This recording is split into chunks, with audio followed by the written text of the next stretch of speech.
ਅੱਜ ਜਿੰਨਾ ਬੱਚਿਆਂ ਦੇ ਪੜ੍ਹਾਈ ਦਾ ਨਾ ਮਾਮਲਾ ਵੀ ਆਂਦੇ ਨੇ ਦਿਮਾਗ ਸੁੰਨ ਹੋ ਜਾਂਦਾ ਹੈ ਤੇ ਇਹ ਨਜ਼ਰ ਦਾ ਹੀ ਮਸਲਾ ਹੀ ਚੱਕਰ ਆਉਂਦੇ ਨੇ ਬੜੇ ਤੇ ਦਰਦ ਵੀ ਤੇ ਆ ਹਿੱਸੇ ਅਕੜਾ ਜਾਂਦੇ ਨੇ ਉਹਨਾਂ ਦੇ ਮੁਸਲਸਲ ਮਿਹਨਤ ਕਰਨ ਨਾਲ ਨਾ ਅਕਸਰ ਬੱਚਿਆਂ ਦੇ ਹੋ ਜਾਂਦਾ ਹੈ। ਬਾਜ਼ ਔਕਾਤ ਇਵੇਂ ਹੁੰਦਾ ਹੈ ਕਿ ਵਾਤ ਵਾਈਆਂ ਮਾਰਨ ਲੱਗ ਪੈਂਦੀਆਂ ਨੇ ਕਹਿੰਦੀਆਂ ਨੇ ਵੀ ਕੋਈ ਵਾਲਦੈਨ ਮੁੜ ਕਹਿੰਦੇ ਨੇ ਇਹਨੂੰ ਜੀ ਤਵੀਜ਼ ਪੈ ਗਏ ਨੇ ਸਾਡੀ ਧੀ ਮਿਹਨਤ ਬੜੀ ਕਰ ਰਹੀ ਸੀ ਸਾਡਾ ਪੁੱਤਰ ਮਿਹਨਤ ਬੜੀ ਕਰ ਰਿਹਾ ਸੀ ਇਹਨੂੰ ਜਿੰਨ ਲੱਗ ਗਏ ਨਾ ਜੀ। ਉਹ ਫਿਰ ਜਿਵੇਂ ਜਿਵੇਂ ਉਹਨਾਂ ਦੇ ਕੋਲ ਸਾਹਸ ਗੱਲਾਂ ਕਰਦੇ ਨਾ ਫਿਰ ਉਹਨਾਂ ਮਾਈਂਡ ਦਿਮਾਗ ਕਮਜ਼ੋਰ ਹੋ ਜਾਂਦਾ ਨੀਂਦ ਨਹੀਂ ਆਉਂਦੀ ਬਿਲਕੁਲ ਸੌਂਦੇ ਹੀ ਨਹੀਂ ਦੇ ਉਹ ਫਿਰ ਨਾ ਉਵੇਂ ਉਵੇਂ ਵਾਦਾ ਹੁਲੀਆ ਬਣਾਦੇ ਜਾਂਦੇ ਨੇ ਤੇ ਕਰਦੇ ਜਾਂਦੇ ਲੋ ਜੀ ਤਵੀਜ਼ ਪੈ ਗਿਆ ਮੈਨੂੰ ਜਿੰਨ ਲੱਗ ਗਏ ਨੇ ਮੇਰੇ ਮਗਰ ਪੱਖੀਆਂ ਲੱਗ ਗਈਆਂ ਤੇ ਮੇਰਾ ਭਾਈ ਨਾ ਪੱਖੀ ਮਗਰ ਲੱਗਦੀ ਜੇ ਤੇ ਨਾ ਜਿੰਨ ਮਗਰ ਲੱਗਦਾ ਹੈ।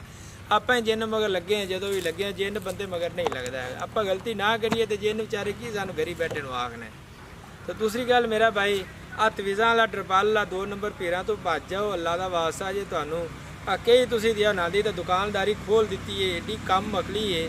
तो मेरा भाई उन्होंने वास्ते ਅਸੀਂ ਨੁਸਖਾ ਤੁਹਾਨੂੰ ਦੱਸਦੇ ਪਏ ਹਾਂ ਇਹ ਨੁਸਖਾ ਬਹੁਤ ਹੀ ਆਲਾ ਨੁਸਖਾ ਜੇ ਇਹ ਤੁਸੀਂ ਇਸਤੇਮਾਲ ਕਰਨਾ ਹੈ 3 ਦਿਨ ਦੇ ਅੰਦਰ ਅੰਦਰ नींद बिल्कुल क्लीयर आएगी सिर ਨੂੰ दर्द नहीं ਹੋਵੇਗੀ ਅੱਖਾਂ ਅੱਗੋਂ ਪੇਨ नहीं ਹੋਵੇਗੀ।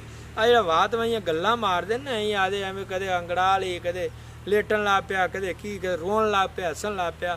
ਤੇ ਮੇਰਾ ਭਾਈ ਇਹ ਜਿੰਨੀਆਂ ਵੀ ਨੈਗੇਟਿਵ ਅਸਰਾਤ ਨੇ ਨਾ ਇਹ ਦਿਮਾਗ ਪੈਗਾਮ ਦਿੰਦਾ ਹੈ। ਜਦੋਂ ਦਿਮਾਗ ਕਮਜ਼ੋਰ ਹੋ ਜਾਵੇ ਉਸ ਦੌਰਾਨ ਫਿਰ ਬੰਦਾ ਹਰਕਤਾਂ ਪੁੱਠੀਆਂ ਸਿੱਧੀਆਂ ਕਰਦਾ ਹੈਗਾ ਜਿਵੇਂ ਦੀ ਕਸ਼ਿਸ਼ ਆਵੇ ਉਵੇਂ ਦਾ ਫਿਰ ਉਹ ਮਾਹੌਲ ਆਦਾ ਬਣਾਉਂਦਾ ਹੈ।